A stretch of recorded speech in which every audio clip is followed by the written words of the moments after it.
Hello दोस्तों, कैसे हैं आप सभी। आप लोगों का कल 18 जून को चौधरी चरण सिंह यूनिवर्सिटी में सेकंड सेमेस्टर वाले बच्चों का को करिकुलर कोर्स का पेपर है। बीए, बीएससी, बीकॉम जितने भी क्लासेस हैं उन सभी के सेकंड सेमेस्टर वाले बच्चों का कल पेपर है और आपके पेपर का नेम है human values and environmental studies. दोस्तों, ये क्लास आपके लिए बहुत महत्वपूर्ण है क्योंकि ये आपका प्रीवियस ईयर क्वेश्चन पेपर है और प्रीवियस ईयर क्वेश्चन पेपर से हमारे बहुत सारे क्वेश्चन रिपीट होते हैं, यहाँ तक कि उनके ऑप्शन भी चेंज नहीं किए जाते। मैंने प्रीवियस ईयर की 2 क्लास पहले ही ले चुकी हूँ, आप उनको ज़रूर देख लीजिएगा। ये आपकी तीसरी क्लास है। देखिए, ये क्लास भी आपकी मुश्किल से 15 से 20 मिनट की है। अगर आपको लग रहा है बहुत टाइम वेस्ट हो रहा है तो आप चाहे स्पीड बढ़ा लीजिएगा, लेकिन ये क्लास भी आपको देख के जानी है। जो 2 क्लास मैं करा चुकी हूँ वो भी आपको देख के जानी है। उन 2 क्लास के जो वीडियो की लिंक है वो आपको मैं इस वीडियो के डिस्क्रिप्शन बॉक्स में, कमेंट बॉक्स में पिन कर दूंगी, आप वहाँ से आसानी से देख सकते हैं। चलिए अब हम लोग अपने क्वेश्चंस की तरफ चलते हैं। दोस्तों, क्वेश्चन शुरू करने से पहले मैं आपको एक क्वेश्चन बता देती हूँ जो 2026 में बहुत ज़्यादा पूछा जा रहा है। वो क्वेश्चन है आपका, पारिस्थितिकी तंत्र में ऊर्जा का प्रवाह कैसा होता है। तो इसका राइट आंसर है आपका एक रेखीय प्रवाह, या आपसे दे सकते हैं ऑप्शन में एक दिशीय प्रवाह। तो चलिए अब हम लोग अपने प्रीवियस ईयर क्वेश्चन की तरफ चलते हैं। हम लोग का पहला क्वेश्चन है, भारत में जैविक खेती का राष्ट्रीय केंद्र स्थित है कहाँ पे। तो आपका राइट ऑप्शन है गाजियाबाद। मैं चारों ऑप्शन नहीं पढ़ूंगी, मेरा ऐसा कोई उद्देश्य नहीं है कि मेरा वीडियो लंबा हो जाए। आपको सिर्फ मैं क्वेश्चन और उसका आंसर बताऊंगी। इंग्लिश में आप पढ़ लें, बगल में दिया हुआ है। नेक्स्ट क्वेश्चन है आपका, भारत में हरित क्रांति के जनक है कौन। Option B MS Swaminathan. Next question है, संस्कृति निम्नलिखित में से सभी को छोड़कर है। मतलब कि इसका क्वेश्चन का मतलब ये कि सभी से संबंधित है, किससे संबंधित नहीं है। तो ऑप्शन डी असंगठित। ठीक है, मतलब कि साझा संस्कृति को हम लोग साझा कर सकते हैं। 2 से 3 लोगों में जब आप लोगों से मिलते हैं तो एक से दूसरे, दूसरे से तीसरे में संस्कृति साझा होती है, पीढ़ियों के बीच प्रसारित होती है। एक पीढ़ी से दूसरी पीढ़ी में जाती है, तीसरी पीढ़ी में जाती है। जैसे हम लोग के बाबा से हम लोग के पापा मम्मी में आई, फिर हम लोग में संस्कृति आ रही है और व्यवस्थित होती है संस्कृति। ठीक है, ऑप्शन डी बस नहीं है क्योंकि सभी को छोड़कर सबसे संबंधित है, सिर्फ ऑप्शन डी से नहीं है। नेक्स्ट क्वेश्चन है आपका, एक सामूहिक घटना है जो हमारे मानसिक प्रोग्रामिंग के तत्वों के बारे में है, जिसे हम समाज में दूसरों के साथ साझा करते हैं। इसका जो राइट ऑप्शन है वो है आपका संस्कृति। संस्कृति एक सामूहिक घटना है जो हमारे मानसिक प्रोग्रामिंग के तत्वों के बारे में है, जिसे हम समाज में दूसरों के साथ साझा करते हैं। अभी मैंने आपको ऊपर बताया था ना, ये साझा वाला, वही देखिए नीचे है भी। राइट ऑप्शन ऑप्शन सी आपका संस्कृति। अब नेक्स्ट क्वेश्चन की तरफ हम लोग चलते हैं अपने, वो है, संस्कृति डैश की प्रक्रिया के माध्यम से प्रसारित होती है और सामाजिक वातावरण के साथ परस्पर क्रिया करती है। राइट ऑप्शन है आपका सीखने। Option B is the right answer. Next question आपका, 5 ज्ञानेंद्रियों की आवश्यकताएं होती हैं। ऑप्शन बी प्रकृति से अस्थायी। Option B is the correct answer आपका। एक एक क्वेश्चन का आंसर मैंने बहुत ही सोच समझ के देख के यहाँ पे टिक करवा रही हूँ। एक भी मैंने कहीं भी अपनी समझ में गलत नहीं आपको टिक कराया है, लेकिन कहीं बाई चांस आपको लगे तो आप मुझे कमेंट कर दें, मैं वापस से चेक करके आपको सही बता दूंगी। लेकिन एकदम यहाँ पे सही है, जिसमें भी डाउट है मैं आपको बता दूंगी, एकदम सही मैं आपको टिक कराऊंगी। बस एक चीज़ ध्यान रखिए, जो इस पेपर में टिक है वो आप मत मानिएगा, क्योंकि वो किसी बच्चे का है और वो गलत भी हो सकता है। नेक्स्ट क्वेश्चन आपका, स्व अन्वेषण 2 तत्वों का प्रयोग करता है, किसका करता है। ऑप्शन सी आत्म अन्वेषण और आत्मनिरीक्षण। फिर आपका अगला क्वेश्चन है, इसको थोड़ा सा मैं छोटा कर देती हूँ जिससे आपको चारों ऑप्शन बहुत अच्छे से दिखें। आपका क्वेश्चन नंबर 8 है, नीतिगत निर्णय लेते समय इनमें से कौन सा प्रश्न नैतिक मुद्दों को संबोधित नहीं करता है। इसका राइट ऑप्शन सी है, नीतिगत निर्णयों में सत्ताधारी सरकार के नाम और लाभों को किस प्रकार प्रतिबिंबित किया जाना चाहिए। दोस्तों, जब भी आपके पास इस तरह के क्वेश्चन आते हैं आप चारों ऑप्शन को बहुत ध्यान से पढ़ें, तभी आप राइट आंसर अच्छे से समझ पाएंगे। इसलिए इसका राइट आंसर है ऑप्शन सी। अब हम लोग चलते हैं अपने अगले क्वेश्चन की तरफ। पूर्ण संतुष्टि हेतु हमें ज़रूरत होती है किस चीज़ की। केवल प्रसन्नता की, केवल सुविधा की। इसलिए राइट आंसर है ऑप्शन सी, उपरोक्त दोनों, क्योंकि प्रसन्नता और सुविधा दोनों चाहिए होते हैं हम लोग को पूर्ण संतुष्टि के लिए। अब हम लोग का अगला क्वेश्चन है, इसमें निर्णय जो अक्सर और प्रकृति में दोहराव वाले होते हैं आपके क्या कहलाते हैं। इसका राइट आंसर है आपका ऑप्शन बी, क्रमादेशित निर्णय। नेक्स्ट क्वेश्चन आपका, व्यवसाय का सामाजिक उत्तरदायित्व किस पर आधारित है। ऑप्शन डी सेवा का मकसद और ट्रस्टीशिप सिद्धांत। Option D is the right answer. Next question है आपका, विधायी कारपोरेट सामाजिक उत्तरदायित्व CSR वाला दुनिया का एकमात्र देश है कौन? Option B Bharat. नेक्स्ट आपका, कैरोल मॉडल के अनुसार कॉरपोरेट सामाजिक उत्तरदायित्व के 4 स्तर हैं कौन से? ऑप्शन डी परोपकारी, आर्थिक, कानूनी और नैतिक। आप लेकिन तीनों ऑप्शन पढ़ें तभी आपको समझ आएगा। Option D is the right answer. Next आपका, सतत विकास क्या है? Option A is the right answer. संसाधनों के उपयोग की आवश्यकता को संतुलित करना और भविष्य के लिए उनका संरक्षण भी सतत विकास कहलाता है। Option A is the correct answer. Next आपका, धर्मनिरपेक्षता का अर्थ है ऑप्शन बी किसी एक धर्म का पक्ष लिए बिना सभी धर्मों का सम्मान करना। मतलब कि पर्टिकुलर किसी एक धर्म को महत्व न दिया जाए, सभी धर्मों का सम्मान किया जाए। जैसे कि भारत एक धर्मनिरपेक्ष देश कहलाता है क्योंकि यहाँ पे सभी धर्मों का प्रॉपर सम्मान किया जाता है, बराबर एकदम। नेक्स्ट क्वेश्चन है आपका, आध्यात्मिकता का अर्थ है ऑप्शन, आप बताएं इसमें कौन सा सही होगा? Option B is the correct. साझा विश्वास प्रणाली के संदर्भ में पवित्र के माध्यम से महत्व की खोज। Option B is the correct answer. Next है आपका, डैश मानव व्यवहार के अच्छे और बुरे पहलुओं से संबंधित है। ऑप्शन ए मूल्य। नेक्स्ट क्वेश्चन आपका, सामान्य जीवन के अनुभवों और स्थितियों पर आधारित साझा मूल्य प्रणाली वाले लोगों के समूह को कहा जाता है, क्या कहा जाता है? ऑप्शन डी उप सांस्कृतिक समूह। नेक्स्ट आपका, गांधी जी के 7 पापों में शामिल है, क्या बताएं? गांधी जी ने 7 पाप बताए हैं, उन 7 पापों में बताइए इसमें कौन सा राइट आंसर है? तो ऑप्शन डी मानवता के बिना विज्ञान और चरित्र के बिना ज्ञान।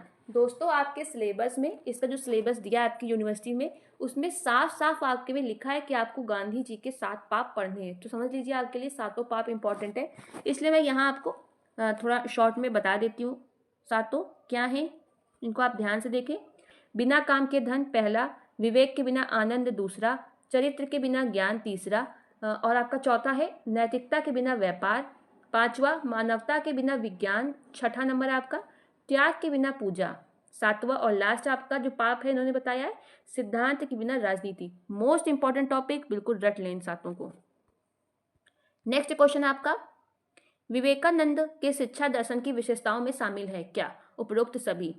इसके तीनों ऑप्शन जरूर पढ़ें, प्रगतिवाद, आदर्शवाद, व्यवहारवाद, क्योंकि ऑप्शन इससे ऐसे भी क्वेश्चन बन सकता है कि विवेकानंद के शिक्षा दर्शन इनमें से कौन है, तो 3 गलत दे देगा, 1 सही देगा, या कह देगा कौन नहीं है, 3 आपको दे देगा फिर 1 नहीं। इसलिए आपको ये तीनों पता होने चाहिए, प्रगतिवाद, आदर्शवाद और व्यवहारवाद। नेक्स्ट क्वेश्चन आपका, डॉक्टर APJ कलाम के अनुसार शिक्षा मिशन डैश है क्या? दिल में धार्मिकता युवा मन में विकसित होती है। दिल में धार्मिकता युवा मन में विकसित होती है। Option C is the right answer. Next question आपका, कल्चरल व पेस्टली संस्कृति के लिए जिम्मेदार है और इसमें संस्कृति के परस्पर संबंधित तत्व शामिल है। आपको बताना है कौन से तत्व शामिल है। ऑप्शन ए और बी दोनों। दिनचर्या, अनुष्ठान, कहानियां और मिथक, प्रतीक, शक्ति संरचना, संगठनात्मक संरचना और नियंत्रण प्रणाली। Option C is the right answer, इसलिए ए और बी इसमें दोनों है। नेक्स्ट आपका क्वेश्चन है, निम्नलिखित में से कौन सा उप संस्कृति का सबसे अच्छा उदाहरण होगा?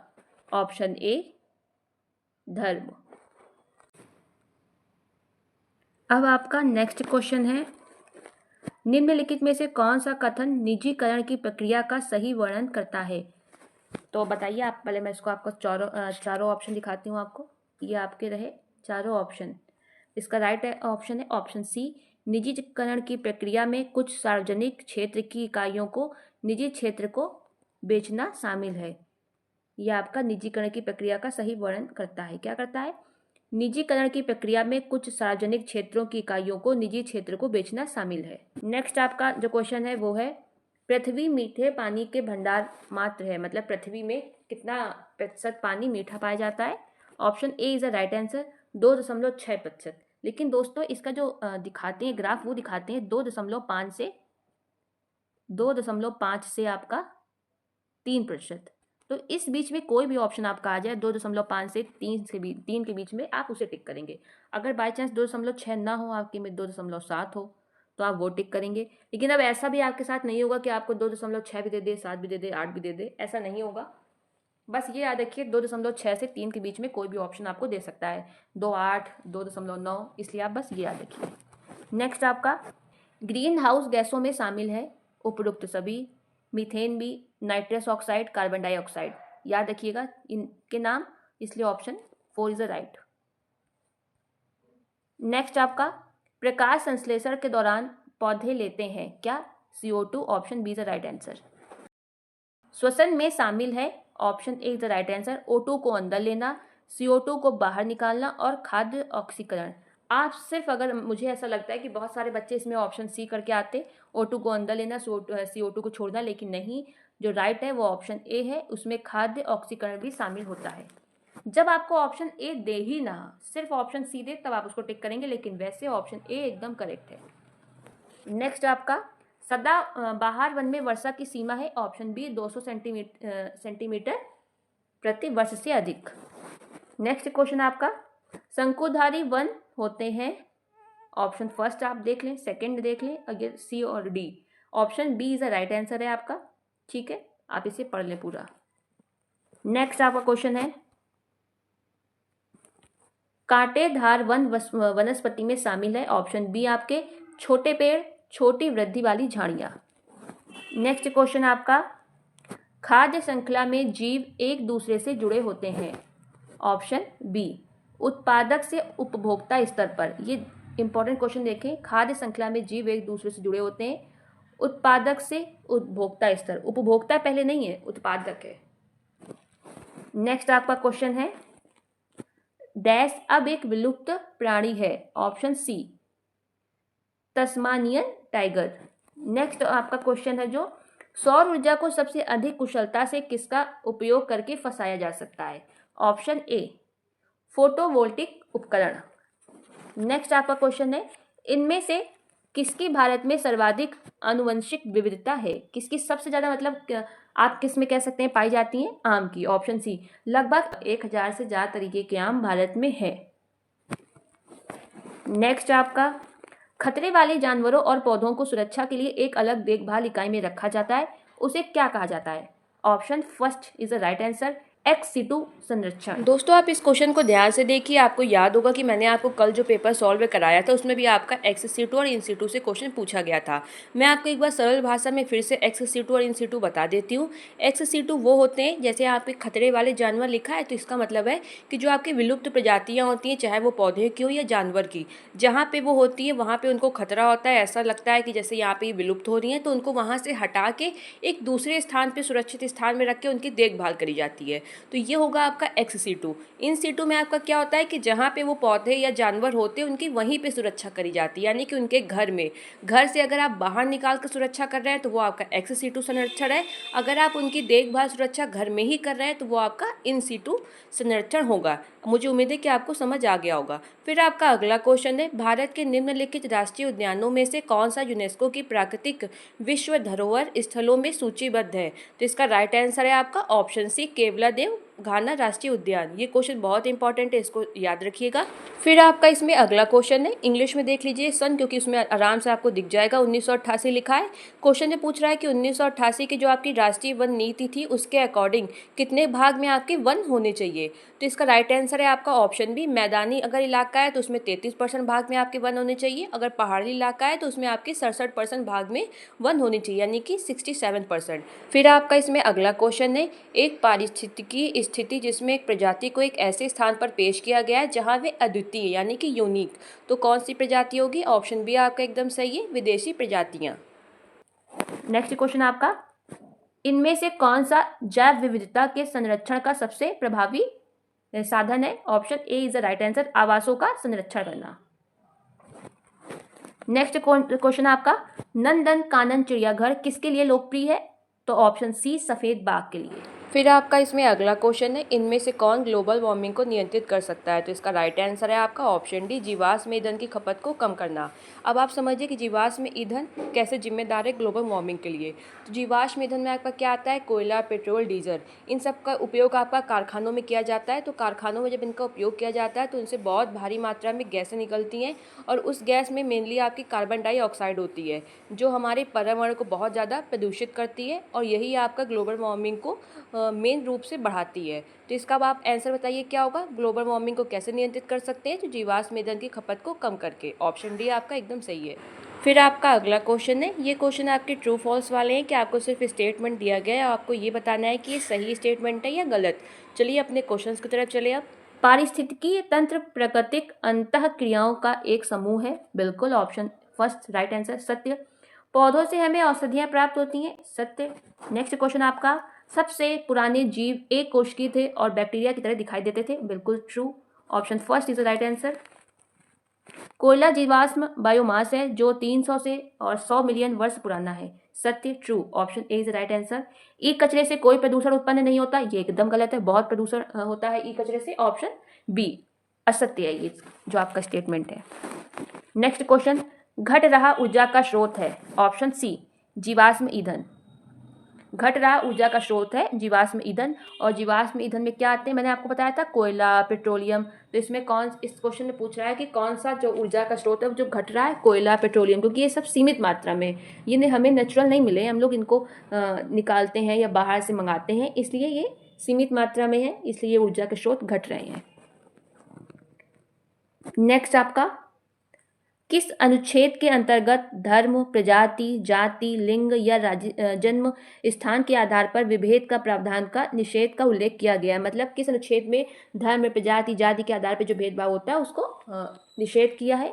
तो अनुच्छेद आपका 15। अनुच्छेद 14 में कानून के सामने समानता का प्रावधान है, यानी कि कानून सभी के लिए एक समान है, कानून की दृष्टि में सब लोग एक बराबर हैं। जो अनुच्छेद 16 है, यह आपको रोजगार में समानता इसमें आपको मिली हुई है। तो इस क्वेश्चन का राइट आंसर क्या है, ऑप्शन बी अनुच्छेद 15। फिर आपका नेक्स्ट क्वेश्चन है, कौन सी फसल मृदा में वायुमंडलीय नाइट्रोजन को बढ़ाती है। वैसे तो दोस्तों इसका जो राइट आंसर है वो है मटर, जो सबसे ज़्यादा बढ़ाती है। अगर आपके क्वेश्चन में मटर होता तो आप मटर टिक करते, लेकिन मटर नहीं है इसलिए आप चना टिक करेंगे, option C is the right answer.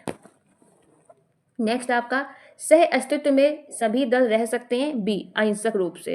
अगर हिंसा करेंगे तो नहीं रह पाएंगे सब एक साथ, इसलिए अगर सबको एक साथ रहना है तो अहिंसक रूप से रहना होगा। तो दोस्तों ये थे आपके मोस्ट इंपॉर्टेंट 51 MCQs। कल के पेपर के लिए ये आपकी तीसरी क्लास है। अब सिर्फ आपकी एक क्लास आएगी, वो कल मॉर्निंग में 4 बजे आएगी। मैंने सभी क्लासेस के बीच में इतना गैप रखा है कि अगर आप 2-3 बार भी वीडियो देख लेंगे तो आपको बहुत अच्छे से याद हो जाएगा। फिर भी अगर आपको किसी भी क्वेश्चन में 3 क्लास मैंने कराई है, कोई भी डाउट हो तो आप मुझे निसंकोच कमेंट कर सकते हैं, मैं रिप्लाई डेफिनेटली करती हूँ। वीडियो देखने के लिए धन्यवाद।